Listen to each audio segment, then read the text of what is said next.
Hello again. It's been a while since I've done one of these, and I think that I'm going to move back towards doing more things like this. I like setting up my little studio, I like talking into my camera, I like sharing my ideas off script. I think in the future, my Yizz Talks series, which is what this is going to be, I think I'm going to make it more like how I used to do my Eunuch Corner Club. The Corner Club, from inception, was always something that I wanted to be a community thing, where people of similar mind could come together and share their ideas, and I could build a community around seeking philosophy and exploring nationalism and what we can do to have peace and unity going forward. And I miss getting to do this though, so I think that going forward, I'm going to do more like this in the Yizz Talks series. The Yizz Talks, which are like the parody on TED Talks or whatever. So, a little housekeeping before we get started today. This week I'm filling in for Rose of Dawn for the Wednesday stream, which will be 3 p.m. Eastern Standard Time till 5 p.m. Eastern Standard Time, unless something else comes up. We might be starting a little earlier, but it should be around 3 p.m. this Wednesday. She normally does a panel show, which is like Unpopular Opinions, which is like the other, multiple people get together and talk about topics. She does a fun show on Wednesdays called Seal of Approval, and Rose happens to really love seals. So she bases the show around cute pictures of seals, and at the end of the show, she has a favorite little baby seal, and she asks she asks the viewers to try to guess what kind of seal it is. Well, this week, Scrump and I are going to... Scrump is her co-host, by the way. And this week, I'm going to be doing the Dragons of Disapproval. So instead of Seal of Approval, we're doing Dragons of Disapproval because I love dragons. So it's going to be sort of a fun parody, but we're also going to just fill in for the show. I haven't got all the guests lined up yet, but I thought a great guest for this would be Dragon Liz, or Based Liz, because, well, she has dragon in her name, and people in the community know her. So we definitely at least have her on board. So we're going to look for 2 more panelists to have a nice round 5. And that'll be this Wednesday afternoon. And you can expect a lot of fun, a lot of playful back and forth as we have 4 or 5 current events that we chew the dragon fat about. So I'm looking at you, Dragon Fat Deposits. Also today, I am a guest speaker over on DLive. I think it's only going to be me and one other person. So it's going to be Full Moon Ancestry, which I talked about in my morning walk video today. That will be at 3 p.m. on DLive. Link will be in the description. Later in the week, we have Dawn the Pleb from Plebeian Media is going to be our featured guest at the Corner Club this Friday. Oh, and before I forget, the White Art Collective, WAC, they have a Friday night karaoke thing called Wackaroke, WAC Karaoke, and I'm invited to add my terrible singing voice to the Wackaroke crew this Friday, which will be on the White Art Collective DLive stream. And I think that starts at 8 p.m. Eastern, but I'll be putting the link in the description as well. Be sure to check that out. Come listen to how terribly I sing, and we will have a lot of fun with that this Friday night. So, what is the Yizz Talk about today? I want to talk about a very important concept about group versus individual numbers and metrics. This is very important to pretty much everything about the philosophy, the science, the conceptualizing of societies along demographics. The reason I feel led to talk about this today is I speak to a lot of civic nationalists, a lot of English liberals, people that believe in individualism, that believe the power of an individual is paramount to group metrics. And largely that's true on an individual level, but I'd like to talk about why today that's a fallacy when it comes to talking about demographic change and how demographics can change a society or an area. And we're going to talk about eggs. I would like you to think about having a restaurant. Let's say you own a popular chain of restaurants that your family started 50 years ago. They are diners. They serve tea, biscuits, cake, breakfast foods, and they serve some dinner foods too. They're open around the clock. Think of it like a Denny's or a Perkins or whatever the equivalent is in the UK, I'm not sure.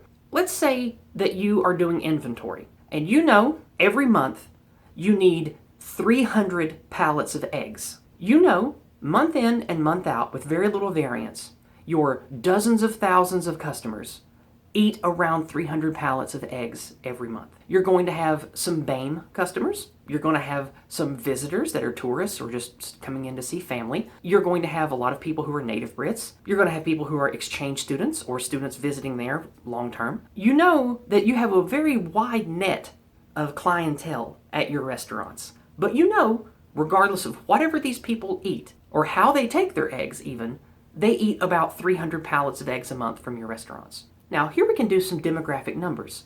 If you put a metric on your different demographics, you could analyze for race, white British, black, Asian, Arab, and you could see which groups ate eggs more often than not. For the sake of talking about demographic change and nationalism and the things that I've been talking about this year, I'd like to use an individual and how they take their eggs to make a point today. Any individual that I see coming into my restaurant, I don't know if they take an egg for breakfast or not, regardless of what the demographic numbers say. That person's an individual. Their choices, their desires, their predilections, everything about them decides whether or not they want a regular egg for breakfast. Do they take it sunny side up? Do they want it over easy? Do they want it boiled? Do they want it scrambled? Do they want it at all? We can't know with the individual. People that make the objectionist argument about demographic change and civic nationalism along an individual line, what they're saying is scientifically true about the laws of individuals. But when you talk about science of demographics, of sociology, of even ecology and biology, you don't look at an individual animal or an individual specimen. You look at groups. You look at the emergent data from groups. So for example, going back to the restaurant, I can look at demographics based on race. Let's say by demographic, 79% of native white British take some sort of egg with breakfast. And then when you look at the other demographics, they're far less than 50%. If you look at demographics this way, you can see predictors of the future when demographics change. As white native British, the only ones who are majority egg consumers for breakfast, disappear and are replaced by others, I know that outside of any individual's personal choice of egg or not for breakfast, or how they take their eggs for breakfast, I know that as more and more native white British are replaced in my customer base, the fewer eggs I will need to order. It is an emergent truth of large numbers of large groups. And so there's a divide between the people that I consider to be obstructionists or ignorant when I attempt to have discussions about why demographics are important in nations, in cities.